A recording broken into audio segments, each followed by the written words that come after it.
복음 21장 1절에서 11절 말씀입니다. 성경으로는 신약 34쪽입니다. 그들이 예루살렘에 가까이 가서 강난산 벳바게에 이르렀을 때에 예수께서 두 제자를 보내시며 이르시되 너희는 맞은편 마을을 가라. 그리하면 그 우리의 나귀와 나귀 새끼가 함께 있는 것을 보리니 풀어내게 끌고 오라. 만일 누가 무슨 말을 하거든 주가 쓰시겠다 하라. 그리하면 즉시 보내리라 하시니 이는 선지자를 통하여 하신 말씀을 이루려 하시니라. 일렀을 때 시온 딸에게 이르기를 내 왕이 내게 임하나니 그는 겸손하여 나귀 곧 멍에 매는 짐승의 새끼를 잡고다 하라 하였느니라. 제자들이 가서 예수께서 명하신 대로 하여 나귀와 나귀 새끼를 끌고 와서 자기들의 겉옷을 그 위에 얹으니 예수께서 그 위에 타시니 무리의 대다수는 그들의 겉옷을 길에 펴고 다른 이들은 나뭇가지를 베어 길에 펴고 앞에서 가고 뒤에서 따르는 무리가 풀이 높여 이르되 호산나 다윗의 자손이여 찬송하리로다. 주의 이름으로 오시는 이여 가장 높은 곳에서 호산나 하더라. 예수께서 예루살렘으로 들어가시니 온 성이 소동하여 이르되 이는 누구냐 하거늘 무리가 이르되 갈릴리 나사렛에서 나온 선지자 예수라 하니라. 아멘. 말씀의 제목은 고포인트입니다. 고포인트. 마이클 유심이라는 분이 쓴 책 고포인트라는 책이 있습니다. 이 책에서 고포인트와 결정 공포증에 대해서 말하고 있는데요. 이 고포인트라고 하는 것은 인생의 중요한 순간에 내가 고할 것인지 아니면 스톱할 것인지 선택하는 순간을 말을 합니다. 결정 공포증이라고 하는 것은 결정을 할 때에 너무나 완벽한 지식과 확신을 추구하다가 이 고포인트를 놓치거나 엉뚱한 결정을 하는 경우를 말하게 됩니다. 최악의 경우에는 아무 결정도 이제 못하는 것이죠. 그래서 이 결정 공포증을 이겨내기 위해서 필요한 것은 70%의 확신만 들으면 실행하는 겁니다. 70%의 확신만 들어도 확신만 있어도 이제 실행에 옮기라는 것입니다. 그런데 우리 그리스도인들에게도 이 고포인트가 있습니다. 결단을 내려야 될 순간이 있습니다. 예스나 노라고 말해야 될 순간이 있는 거죠. 그 순간이 언젠가 하면 하나님께서 우리에게 말씀하실 때입니다. 하나님께서 아브라함에게 말씀을 하십니다. 창세기 12장 1절로 3절에 보니까 여호와께서 아브라함에게 이르시되 너는 너희 고향과 친척과 아버지 집을 떠나 내가 네게 보여줄 땅으로 가라. 내가 너로 큰 민족을 이루고 네게 복을 주어 내 이름을 창대하게 하리니 너는 복이 될지라. 너를 축복하는 자에게는 내가 복을 드리고 너를 저주하는 자에게는 내가 저주하리니 땅의 모든 족속이 너로 말미암아 복을 얻을 것이라 하시니라. 이 말씀이 아브라함에게 있어서 고포인트였습니다. 이 말씀이 아브라함에게 있어서 결단을 내려야 될 순간이었습니다. 그런데 이때 아브라함은 머뭇거리지 않지요. 곧바로 예스합니다. 말씀에 대한 확신을 가지고 하나님 앞에 예스합니다. 그래서 창세기 12장 4절에 보니까 이에 아브라함이 여호와의 말씀을 따라갔고 롯도 그와 함께 갔으며 아브라함이 하란을 떠날 때 75세였더라. 그래서 아브라함이 하나님 말씀을 듣고 예스하고 결단을 내리고 이제 말씀을 따라갔다. 그래서 결국 아브라함은 믿음의 조상이 되었고요. 복의 근원이 되었습니다. 모세에게도 있어서 고포인트가 있었습니다. 하나님께서 모세에게 찾아오셔서 애굽으로 가라라고 말씀하셨을 때입니다. 하나님께서 모세에게 애굽에 가서 이스라엘 자손을 구해내라라고 말씀을 하십니다. 그런데 그때 모세는 자신의 능력을 신뢰할 수가 없었습니다. 이것을 자신이 할 수 있는지도 몰랐습니다. 그래서 결단하지 못하고 있었는데 그래서 하나님은 그런 모세에게 능력을 주시면서 이적을 행하라고 하십니다. 그리고 또 말씀을 하시죠. 하나님께서 행할 일을 너에게 가르쳐 주겠다라고 약속하십니다. 그러자 이 모세가 믿습니다. 하나님 말씀을 믿습니다. 그리고 이때부터 모세는 하나님 말씀에 노라고 대답하지 않습니다. 하나님 말씀에 예스라고 대답하기 시작합니다. 결국 모세는 애굽에서 400년 동안 종로로 타던 이스라엘 백성을 애굽에서 인도해 내셨습니다. 하나님께서 우리 가운데 말씀하실 때 그 말씀하는 그 순간이 우리 가운데 고포인트의 순간입니다. 선택의 순간이며 그리고 결단의 순간입니다. 만약 이때 우리가 하나님의 그 말씀 앞에 예스라고 말을 하게 된다고 한다면 하나님은 우리를 향해서 로드맵을 가지고 계시는데 우리는 그 하나님께서 만드신 그 로드맵에 따라 살아갈 수가 있습니다. 그리고 그 과정을 통해서 주시는 하나님의 기쁨을 우리가 경험할 수가 있습니다.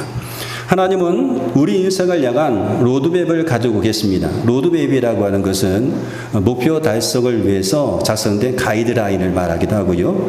목표 달성까지의 계획을 시간 순서대로 표현한 것입니다. 하나님은 우리를 통해 이루실 세심한 계획을 가지고 계시다는 말이에요. 하나님은 전지하시고 하나님 전능하셔서 하나님의 계획에 따라 우리가 살아가게 되면 한치의 오차도 없습니다. 하나님의 시간표에 따라 살아가게 되면 벌어지는 시간은 없습니다. 우리는 하나님이 우리를 위해서 만드신 로드맵에 따라 살아가면 되는 거죠. 물론 우리가 이 길을 갈 때에 이 길이 확실한지, 이 길이 정말로 온전한 길인지 확신할 수 없을 수도 있습니다.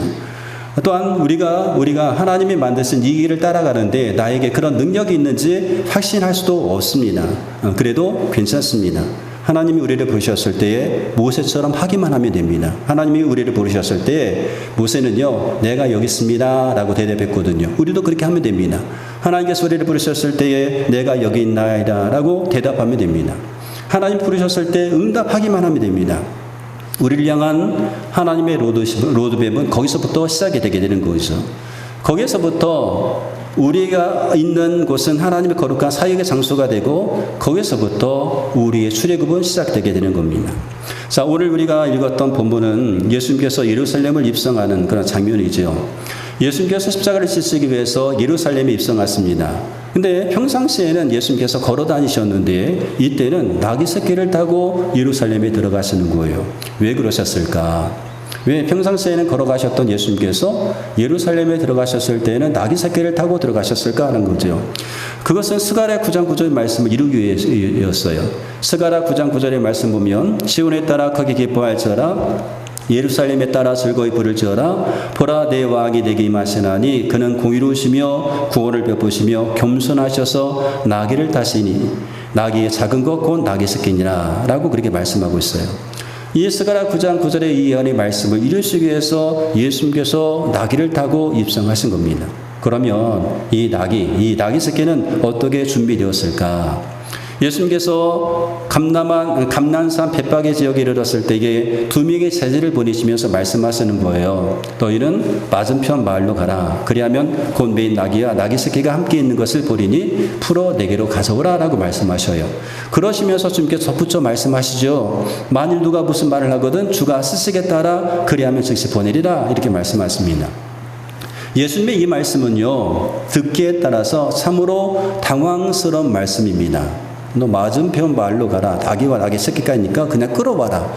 듣기에 따라서 굉장히 당황스러운 말씀인데요. 이 말씀 역시 제자들에게 있어서 그 포인트였습니다. 예수님 말씀 신뢰하고 갈 것인지 아니면 머뭇거릴 것인지. 그런데 이 그 포인트의 그 순간에 제자들은 예스로 대답합니다. 예수님 말씀에 순종하여서 맞은편 마을로 가게 되죠.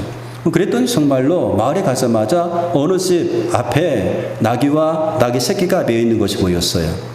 누가복음 19장 32절에 보니까 이 장면을 이렇게 표현을 하고 있습니다. 보내심을 받은 자들이 가서 그 말씀하신 대로 만난지라. 예수님께서 말씀하신 대로 되었다라고 하는 거죠. 그러면 그곳에 나귀가 있었던 것은 우연이었을까 필연이었을까 하는 겁니다. 그곳에 나귀 새끼가 매여 있는 것은 우연입니까 필연입니까? 필연입니다. 이 모든 것은요, 하나님의 세밀한 계획 속에서 되어진 것입니다. 스가랴 선지자를 통해서 하신 말씀을 이루기 위해서 하나님께서 계획하신 겁니다. 스가랴 선지자가 하셨던 그 말씀, 스가랴 선지자를 통해서 주셨던 그 예언의 말씀을 이루기 위한 하나님의 섭리였다라고 하는 거죠. 그래서 나귀와 나귀 새끼는요, 하나님의 섭리 가운데 준비된 것이었습니다. 그렇게 준비된 나귀들을 제자들이 풀어 데리고 가려고 하자 그것을 바라보던 주인이 이렇게 말을 하는 거예요. 여보시오, 어찌하여 나귀 새끼를 풀어 가려는 것이요? 라고 얘기합니다. 왜 나귀 새끼를 풀어서 끌고 가려는 것이요? 라고 묻습니다. 그때 제자들이 예수님께서 하신 말씀을 그대로 전하는 거예요. 예, 주께서 쓰시겠다고 합니다. 예, 주님께서 쓰시겠다고 합니다. 이 말을 들었던 나귀의 주인은 이 순간이 바로 그 포인트의 순간이었습니다. 결단의 순간이었습니다. 나귀를 풀어 줄 것인지 아니면 거절할 것인지. 그런데 주께서 쓰시겠다라고 말을 하자 주인은 아무 말 없이 나귀와 나귀 새끼를 끌고 가는 것을 허락하는 것을 보게 됩니다. 나귀 주인이 이 나귀 새끼를 풀어준 이유가 무엇일까 하는 거예요. 왜 풀어주었을까? 왜 끌고 가는 것을 그냥 허락했을까라고 하는 거죠. 그것은요, 주가 쓰시겠다라고 하는 그런 말씀 때문이었어요. 주, 로드. 한자로 말하면 임금주자를 쓰죠. 헬라로 퀴로스, 최고의 권위자를 말합니다. 나귀의 주인이 허락했던 것은 예수님의 주권을 허락했기 때문에, 예수님의 주인 되심을 인정했기 때문에 기꺼이 내어드릴 수가 있었던 겁니다. 다윗은 하나님 앞에 기도하면서 이런 말을 합니다. 역대상 29장 11절에 보니까 여호와여, 광대하심과 권능과 영광과 이김과 위엄이 다 주께 속하였사오니 천지에 있는 것이 다 주의 것이로소이다. 여호와여, 주권도 주께 속하였사오니 주는 높으사 만유의 머리 되심이니이다. 천지에 있는 모든 것이 다 주님의 것입니다. 해와 달과 별도 주님의 것입니다. 지구상에 있는 모든 것들이 다 주님의 것입니다. 우리의 생명도 시간도 주님의 것입니다. 우리의 재능과 물질도 주님의 것입니다. 하나님은 우리의 주인 되시는 거죠. 우리는 하나님께 속한 사람들입니다. 속한 인생입니다. 그러므로 주님께서 우리 가운데 오셔서 너를 사용하기 원한다라고 말씀하실 때에 기꺼이 내어드려야 되는 거죠. 하나님께서 우리 각자에게 은사도 주시고 재능도 주셨잖아요. 그리고 말씀합니다. 내가 이제 너희 은사와 너희 재능을 사용하기 원한다. 주님께서 오셔서 우리 가운데 그렇게 말씀하신 그 순간이 우리 인생의 고포인트의 순간입니다. 결단의 시간입니다. 나귀의 주인은 주께서 쓰시겠다는 이 말씀 앞에 머뭇거리지 않았죠. 즉시 보냅니다. 주님 앞에 자기의 권리를 포기했고 결국 그는 하나님의 구원 계획 속에 참여하게 되는 그 쓰임을 받게 되었습니다. 자, 그러면 제자들이 나귀와 나귀 새끼를 끌고 올 때에 그때 그들은 어떤 마음으로 끌고 왔을까요? 제자들이 나귀와 나귀 새끼를 끌고 갑니다. 어떤 마음이었을까요? 맞은편 마을로 갔더니 나귀와 나귀 새끼가 메어 있는 것이 보이는 거예요. 아마도 이 두 명의 제자는 그것을 보고 와 했을 거예요. 와. 그리고 예수님께서 말씀하신 대로 주께서 쓰시겠다고 합니다 라고 했더니 나귀의 주인이 아무 말도 없이 그냥 허락하는 겁니다. 그 장면을 보면서도 와 했을 겁니다. 아마 그 나귀와 나귀 새끼를 끌고 오면서 제자들의 마음속은 기쁨과 감탄으로 이제 충만했을 거예요. 아마 와 했을 거죠. 얼마나 기뻤을까요? 얼마나 놀라웠을까요? 우리가 하나님의 계획하심 속에 우리가 따라가게 되면, 하나님께서 계획해 놓으신 그런 길로 우리가 따라가게 되면 그 가운데 하나님께서 숨겨놓으신 기쁨을 발견할 수가 있게 되는 겁니다. 하나님께서 우리 가운데 말씀하신 그 순간, 그 포인트의 순간에 우리가 예수로 답하게 되면 하나님께서 숨겨놓으신 그 기쁨과 감동을 경험하게 되는 거죠. 그래서 우리는 그 길을 가면서 와 정말 되네? 와 이게 정말 사실이었어? 이런 감탄과 감동의 그 말들이 나오게 되는 겁니다. 제자들은 나귀를 예수님 앞으로 끌고 갑니다. 그리고 자신들의 겉옷을 그 나귀 새끼에 얹습니다. 그리고 예수님은 그 나귀 위에 타셨습니다. 예수님께서 예루살렘 입성하시는 데 있어서 지금 누가 쓰임을 받고 있는가 하면 나귀 새끼가 쓰임을 받고 있는 겁니다. 하나님의 구원의 계획 속에 준비해 놓은 이 나귀가 지금 쓰임을 받고 있습니다. 자, 여러분, 나귀가 쓰임 받았다라고 한다면 이 땅에 어떤 사람도 쓰임 받지 못할 사람은 없습니다. 짐승도 쓰임 받는데 이 땅에 있는 모든 사람이 다 쓰임 받을 수 있다는 거죠. 이 땅의 모든 사람, 하나님의 손에 의해서 변화되지 못할 인생이 없고 쓰임 받지 못할 인생은 없습니다. 모든 사람이 하나님의 쓰임 받을 수 있는 사람들이다라고 하는 거죠. 저도 그렇고 여러분도 그렇고 우리 모두는 하나님의 쓰임 받을 수가 있습니다. 그리고 쓰임 받는 것은 기쁨입니다. 내가 쓰임 받을 수 있다는 것은 행복입니다. 왜요? 하나님께 내가 필요한 사람이기 때문에 그렇죠. 하나님께 내가 필요한 사람이 되어서 쓰임 받는다는 것은 기쁨이고 행복이다라고 하는 거예요. 여러분이 이런 말을 듣는다면 얼마나 기쁘겠어요. 여보, 당신은 우리 집에 꼭 필요한 사람이에요. 당신은 우리 회사에 꼭 필요한 사람입니다. 당신은 우리 공동체에 정말로 필요한 사람입니다. 이런 말을 들을 때 얼마나 기쁘겠습니까? 근데 만약에 이런 말을 듣는다면 어떻겠어요? 당신은 필요 없어.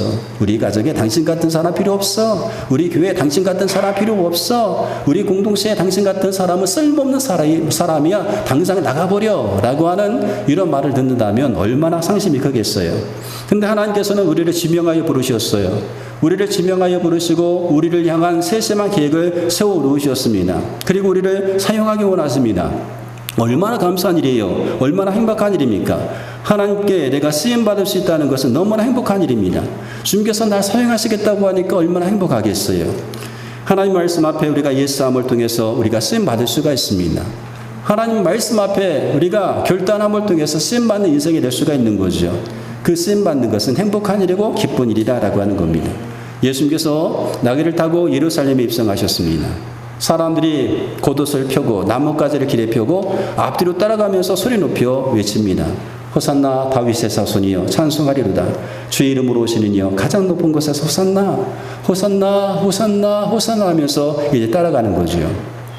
예수님께서 왕이십니다. 왕으로 입성을 하십니다. 그런데 말을 타고 입성하신 것이 아니라 나귀를 타고 지금 입성하시는 거예요.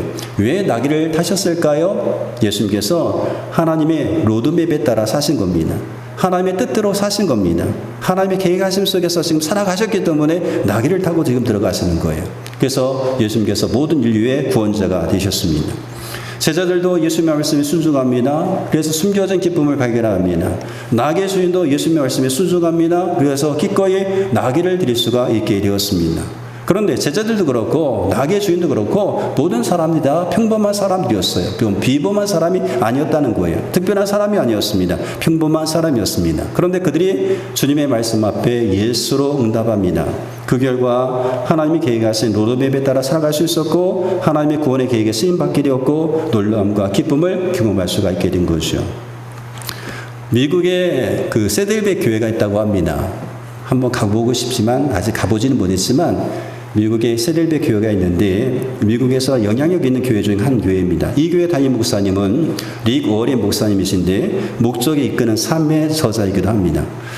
릭 워렌 목사님의 아내가 있는데 K 워렌이라는 분입니다. 근데 이 K 워렌이라는 이 사모님이 쓴 책이 있는데 위험한 순종이라는 책이 있어요. 순종인데 위험한 순종 이렇게 제목을 붙였어요. 근데 그 책의 내용입니다. K 워렌은 어릴 적에 공부 잘하는 똑똑한 학생이 아니었습니다. 똑똑한 학생이 되고 싶었지만 한 번도 우등생이나 장학생이 되어본 적이 없었습니다. 아버지가 목사님이어서 교회에서 피아노를 쳤는데 피아노 반주를 하긴 했지만 피아노의 실력이 보통 실력을 넘지를 못했습니다. 사람들한테 못생겼다는 말은 듣지는 못했지만 그렇다고 해서 뛰어난 미모를 가진 그런 분도 아니었습니다. 그냥 평범한 그런 여자일 뿐이었어요. 그런데 그녀가 결혼한 사람은 놀랍게도 슈퍼스타였습니다. 릭 워렌 목사님이었어요.